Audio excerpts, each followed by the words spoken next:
Les lettres sont signées du Comité de sauvegarde de la Révolution, un groupe islamiste inconnu. Là encore, comme après le sabotage de la Seine-sur-Mer, il s'agit de brouiller les pistes en faisant croire, cette fois, à une action islamiste. À 2 heures du matin, j'ai été réveillé par une personne qui, s'exprimant avec un évident accent arabe, a répété en gros les menaces qui étaient dans les courriers que j'avais reçus. Et nous avons su qu'effectivement, à partir de là, les lettres étaient rédigées à l'ambassade d'Israël.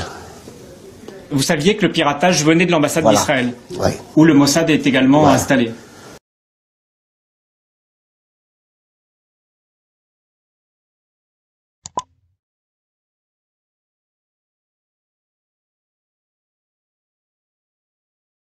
« 6 septembre 1975, Cadarache, dans les Bouches-du-Rhône. Saddam Hussein visite les installations du commissariat à l'énergie atomique. À ses côtés, le Premier ministre, Jacques Chirac. Le leader irakien rêve d'un réacteur nucléaire qui pourrait faire de lui le nouvel homme fort du monde arabe. La France, qui a besoin de pétrole, lui donne satisfaction. De retour à Paris, le chef du gouvernement annonce officiellement que la coopération nucléaire entre la France et l'Irak est lancée. Le sujet est sensible et la confidentialité de mise. Voici ce que la France vante à l'Irak pour 1,2 milliard de francs. Osirak est la copie conforme du réacteur nucléaire français Osiris. Sur le papier, c'est un réacteur de recherche qui ne peut pas être utilisé pour fabriquer une bombe atomique. Reçu à l'Élysée, Saddam Hussein assure au président français qu'il n'a pas l'intention de détourner ce matériel à des fins militaires. Mais le jour même de sa rencontre avec Valéry Giscard d'Estaing, le leader irakien dévoile son véritable objectif dans un entretien à ce journal libanais. L'accord avec la France est le premier pas vers la fabrication de l'arme atomique arabe. À 3500 km de Paris, Menahem Begin, le premier ministre israélien, sonne l'alarme. Leader de la droite dure, il est déterminé à défendre coûte que coûte la sécurité de l'État juif, entouré de pays arabes hostiles. Arié Nahor, ici à gauche, était à l'époque son plus proche conseiller. Il se souvient de l'inquiétude de Menahem Begin au sujet d'Osirak. Begin nous a dit: hier, quand je suis rentré chez moi, j'ai vu des enfants jouer dans le jardin. Et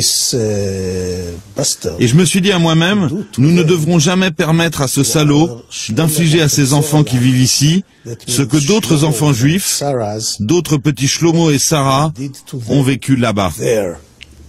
Il voulait dire en Europe, pendant l'Holocauste. C'est ainsi qu'il a élaboré sa doctrine nucléaire. Selon cette doctrine, l'État hébreu ne laissera jamais aucun pays ennemi, ceux qui ont juré de détruire Israël, produire ou utiliser des installations nucléaires. À l'ambassade d'Israël à Paris, les diplomates s'activent. Ils s'efforcent de convaincre les Français de renoncer au projet Osirak, qu'ils ont rebaptisé au Chirac. Mais ces efforts diplomatiques n'aboutissent pas. Il faut trouver un autre moyen de contrer les ambitions nucléaires de Saddam Hussein. C'est alors que le Mossad entre en action. La Seine-sur-Mer, dans le Var. C'est dans cette société que sont entreposées les pièces maîtresses du réacteur de Saddam Hussein. Objectif du Mossad: détruire ce matériel nucléaire avant son départ pour l'Irak. Début 1979, un agent du Mossad loue un appartement dans cette résidence luxueuse. Elle est située à 2 km de l'objectif, distance idéale pour préparer l'opération sans se faire repérer. Après plusieurs mois d'observation, le plan est prêt. Le sabotage est prévu dans la nuit du 5 avril, 4 jours seulement avant l'expédition du matériel à Bagdad. Cet homme s'appelle Gad Shimron. À l'époque, c'est un agent opérationnel du Mossad. Il n'a pas participé directement à l'opération de la Seine-sur-Mer, mais il sait comment elle s'est déroulée. Dans la nuit du 5 au 6 avril 1979, l'opération est déclenchée. Pour pénétrer dans l'entreprise, les agents du Mossad doivent détourner l'attention des 3 gardiens qui surveillent le site. Le service secret utilise alors l'une de ses techniques habituelles. Il envoie sur les lieux une jolie femme. Au milieu de la nuit, ils ont monté une véritable scène de cinéma. Une très belle fille blonde manque d'être renversée par une voiture. Et elle commence à injurier le conducteur. Et du coup, tous les gardiens sont très occupés à regarder ce qui se passe dans la rue. Pendant que les gardiens observent la scène, un commando s'introduit dans le hangar numéro 3. Un bâtiment de 500 mètres carrés dans lequel est stocké le matériel irakien. Les artificiers placent leurs explosifs, munis de retardateurs. Ce sont 3 charges de plastique qui, en explosant cette nuit dans une des annexes des constructions navales et industrielles de la Méditerranée et de la Seine, ont détruit un lot très important d'éléments destinés à l'industrie nucléaire. Il y avait un bloc destiné à recevoir des piles atomiques et 2 réacteurs expérimentaux pour l'Irak. Pour ne pas être accusé, le Mossad doit maintenant brouiller les pistes. À 13h, coup de téléphone au journal Le Monde. Le sabotage est revendiqué par une organisation écologiste dont personne n'a jamais entendu parler. Je pense que d'une certaine manière, ça montre l'esprit créatif du Mossad.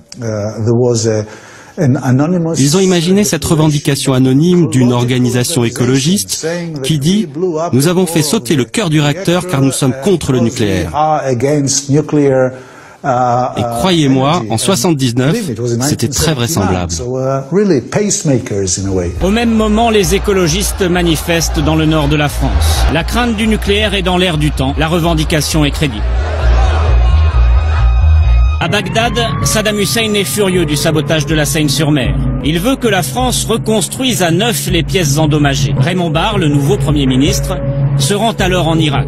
Il assure au Raïs que les dégâts sont réparables en quelques mois. Cruelle déconvenue au quartier général du Mossad, dont les chefs pensaient retarder le projet de 2 ans. Il faut passer à l'étape suivante. Après le matériel, les services secrets israéliens vont maintenant viser les hommes. Le professeur El Meshad, 47 ans, est l'un des hauts responsables du programme nucléaire irakien. Le savant atomiste est venu à Paris pour s'assurer que la France livrera bien à l'Irak de l'uranium enrichi, indispensable à la fabrication d'une bombe atomique.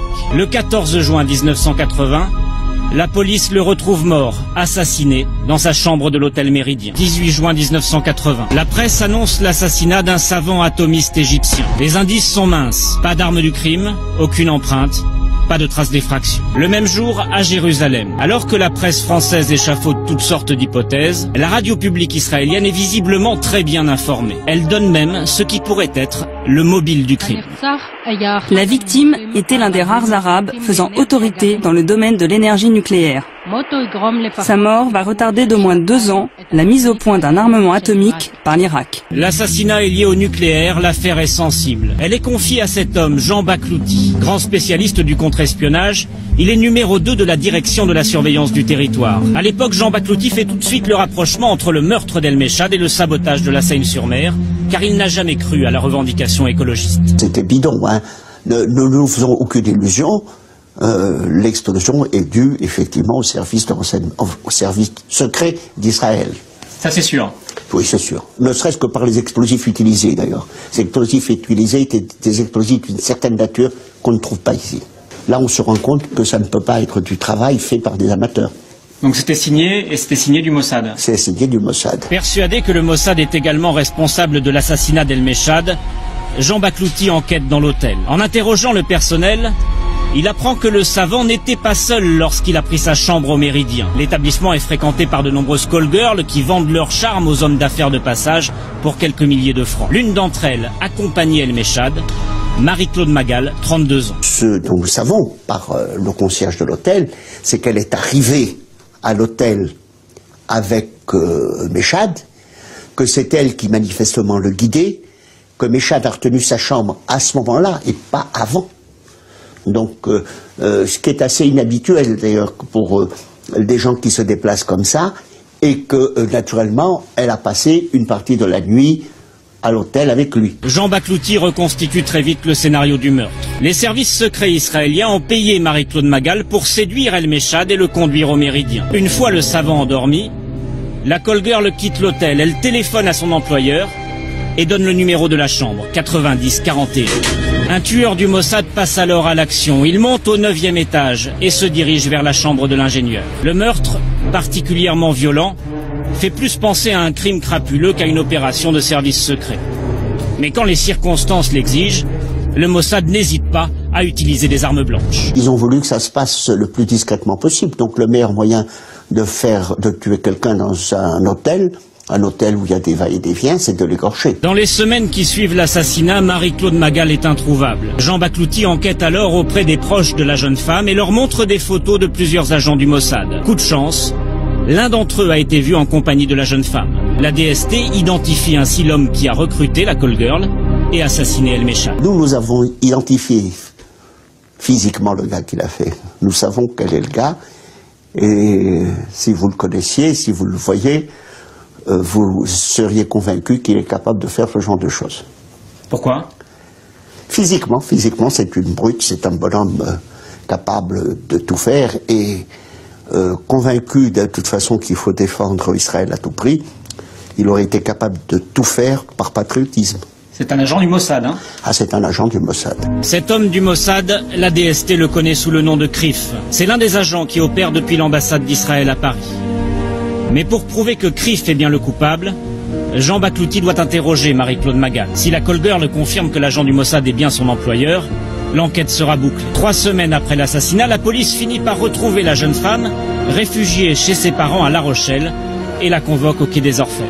12 juillet 1980, boulevard Saint-Germain, 2h30 du matin. Dans quelques heures, Marie-Claude Magal doit se rendre chez la police. Une dispute éclate entre la call girl et un homme qui sort de ce café. L'homme pousse violemment la jeune femme sur la chaussée. Une voiture passe. Le témoin clé du meurtre d'El Mechad trouve la mort dans ce qui ressemble à un banal accident de la circulation. À partir d'un moment où ils ont su qu'on était en train de remonter la filière, il fallait se débarrasser de la bonne femme. Hein. C'est le témoin gênant, ça, vous savez. Le témoin gênant, on s'en débarrasse comme on peut. Elle a été poussée sous une voiture boulevard Saint-Germain et elle a été tuée. Poussée par qui? Par un tiers qu'on n'a pas identifié. Hein. On a identifié le gars qui l'a écrasé, sur lequel on a eu beaucoup de soupçons, sans pouvoir l'établir, parce que on a pensé que c'était une opération montée, mais nous n'avons pas pu l'établir. Sans le témoignage de Marie-Claude Magal, la DST ne peut pas prouver l'implication du Mossad dans le meurtre d'El Mechad. Difficile alors pour les pouvoirs publics français d'engager une procédure judiciaire ou de protester officiellement auprès d'Israël. Jean-François Poncet est alors ministre des Affaires étrangères. Je ne crois pas me souvenir qu'on ait pu identifier les services israéliens. Il y avait une forte suspicion. Mais il y avait une suspicion, voilà. Et justement, quelle est à ce moment-là la position de la France? Est-ce que c'est de dire il faut tout faire pour empêcher que des actions telles que celle-ci se mènent sur notre sol? Ou est-ce qu'on laisse faire en se disant... On ne peut pas, sur une suspicion, bâtir une politique. Après l'assassinat d'El Mechad, les ingénieurs irakiens en visite au CEA craignent pour leur vie. Ils sont protégés en permanence par des policiers de leur pays qui se font passer pour des stagiaires en formation. Gérard Bontron était à l'époque le directeur du projet Osirak. Il a bien connu un autre savant travaillant pour l'Irak, Abdul Rassoul, qui est mort dans des circonstances troublantes. Après avoir partagé un repas avec Abdul Rassoul et une dizaine de collègues français, Gérard Bontron apprend que l'ingénieur irakien est tombé subitement malade. Il envoie son adjoint aux nouvelles. Mon adjoint, le docteur Graff, là, est allé le voir. Il m'a dit, quand il est revenu, il m'a dit, écoutez, je suis très impressionné. Il est gonflé. Il a une peau qui est devenue grise comme celle d'un éléphant. Il parle à peine. Et on m'a dit qu'on ne savait pas ce qu'il avait. Et il a été envoyé au Val-de-Grâce où il est décédé quelques jours après son admission, pour choc médicamenteux d'après les médecins du Val-de-Grâce. Et d'après les Irakiens? Les Irakiens, eux, ont tout de suite imaginé et affirmé qu'il s'agissait d'empoisonnement et qu'ils avaient analysé ses viscères au retour du corps, ce qui les avait confirmés dans cette opinion. Un second collègue irakien qui disparaît brutalement, Gérard Bontron et les ingénieurs français qui travaillent sur le projet sont sous le choc. Ils commencent à prendre peur. Sont-ils, eux aussi, dans la ligne de mire du Mossad? 7 août 1980, une rue de Saint-Germain-en-Laye en région parisienne. 1 mois et demi après l'assassinat d'El Mechad, une bombe explose devant un pavillon. Comme le prouve un coup de téléphone de revendication, la personne visée est Jean-Jacques Graff, l'un des responsables du projet Osirak. Mais les artificiers se sont trompés de cible. Le propriétaire du pavillon s'appelle bien Jean-Jacques Graff, mais il est libraire, sa femme esthéticienne, et ils ne connaissent rien à la fission nucléaire. L'erreur est grossière, mais le message est bien reçu. D'autant que la guerre psychologique ne s'arrête pas là. Après cette explosion, une 50aine de lettres de menaces est adressée aux ingénieurs français. Parmi les destinataires, Gérard Bontron, le directeur du projet. J'avais déjà reçu 2 lettres au moins à mon bureau de Serbag. J'avais reçu aussi une lettre personnelle de menace à mon domicile. La lettre reçue par les ingénieurs français est explicite. Nous apprenons que vous vous apprêtez à repartir pour l'Irak pour suivre les travaux de construction de la bombe atomique au service de l'infidèle sanguinaire Saddam Hussein. Si vous décidez de récidiver, nous ne répondons plus de votre vie, de celle des membres de votre famille et de vos biens. C'est une bonne méthode pour empêcher les ingénieurs français d'aller en Irak. Vous n'avez pas besoin de les tuer, vous envoyez juste une lettre.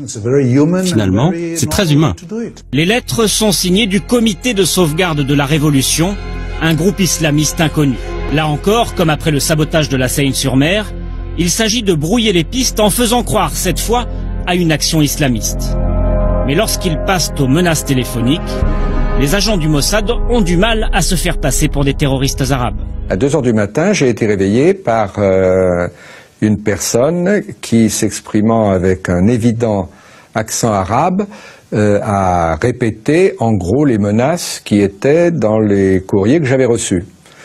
Et je l'ai fait répéter pour essayer d'en tirer plus de renseignements, et l'accent arabe a disparu, puis il m'a dit « Oh, puis vous m'avez bien compris, terminé ».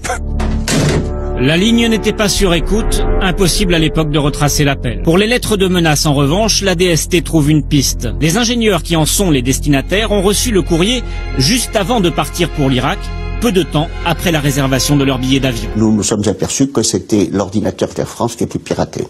On a retrouvé tous les listings, etc., avec les dates précises. Nous avons nos sources d'information aussi. Et nous avons su qu'effectivement, à partir de là, les lettres étaient rédigées à l'ambassade d'Israël. Vous saviez que le piratage venait de l'ambassade d'Israël, où le Mossad est également installé. Oui, automatiquement. Hein. La campagne d'intimidation conçue à l'ambassade d'Israël provoque une vingtaine de défections parmi les ingénieurs français. Pas suffisant pour enrayer le projet aux Irak. Le Mossad va-t-il aller plus loin, mettre ses menaces à exécution en tuant des ingénieurs français? Cela n'a jamais été envisagé. Jamais. Pourquoi?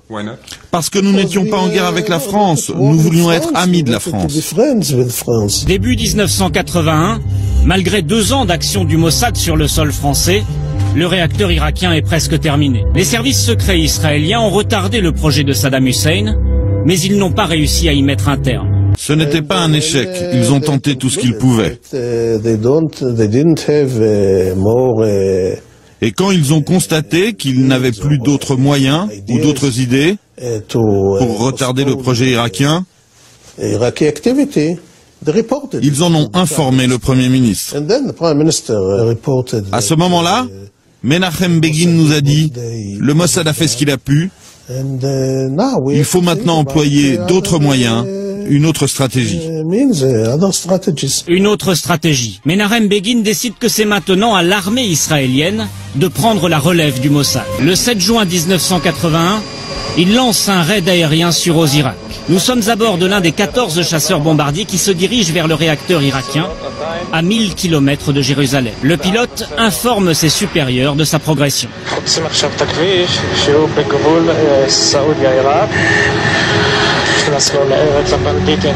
À 18h30, l'objectif est en vue. Les pilotes israéliens lâchent 16 tonnes de bombes sur Osirak. L'opération dure seulement 2 minutes.